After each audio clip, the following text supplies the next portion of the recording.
Let's again suppose that we're working with this QL language, which has the names JK and O, referring to James, Katya, and Oscar, a one-place predicate P that expresses the property of liking pizza, a one-place predicate T that expresses the property of being a toddler, a two-place predicate F that expresses the is friends with relation, and a two-place predicate N that expresses the is neighbors with relation, and where the domain of quantification is all people.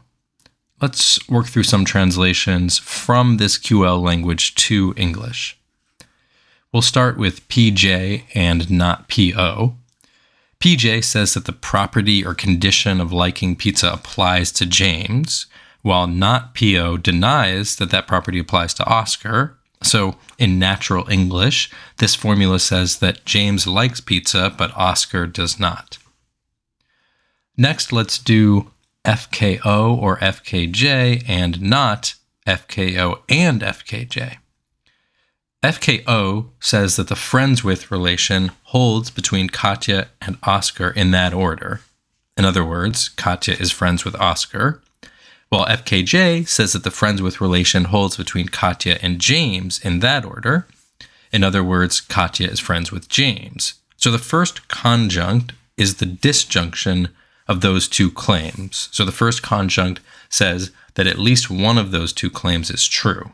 In other words, it says that Katya is friends with at least one of Oscar and James. The second conjunct denies the claim FKO and FKJ. So the second conjunct denies the claim that Katya is friends with both Oscar and James. So the first conjunct says she's friends with at least one, and the second conjunct denies that she's friends with both. So overall, the whole formula is saying that Katya is friends with exactly one of James and Oscar. Next, let's look at these formulas. There is an XPX and there is an XTX versus there is an XPX and TX. The first formula says that there's something X in the domain such that X likes pizza, and there's something X in the domain such that X is a toddler. Now, let's suppose that James likes pizza. That's enough to make it true that there's something X in the domain such that X likes pizza. Let's suppose that Oscar is a toddler. That's enough to make it true that there's something X in the domain such that X is a toddler. So as long as James likes pizza, that makes the first conjunct, there is an XPX, true. And as long as Oscar is a toddler, that makes the second conjunct, there is an XTX, true.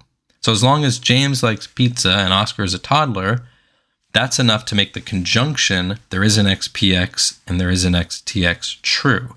There doesn't have to be anyone that both likes pizza and is a toddler. There just has to be someone that likes pizza and someone that's a toddler. So all that the first formula says is that.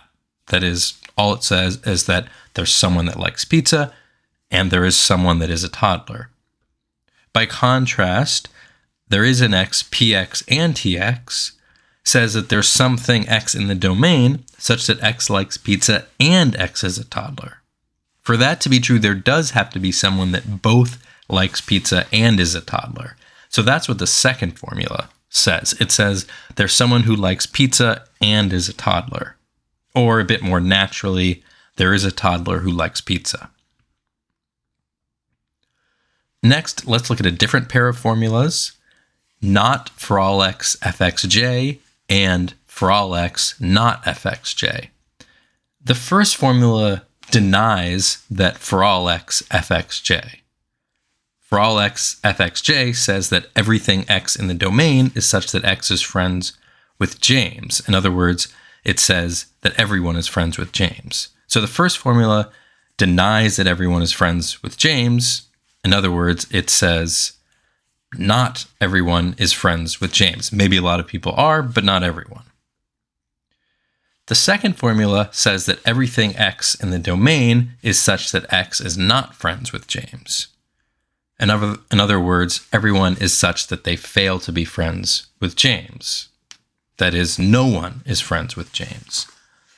Finally, let's look at this pair of formulas. Not there is an x nkx, and there is an x not nkx.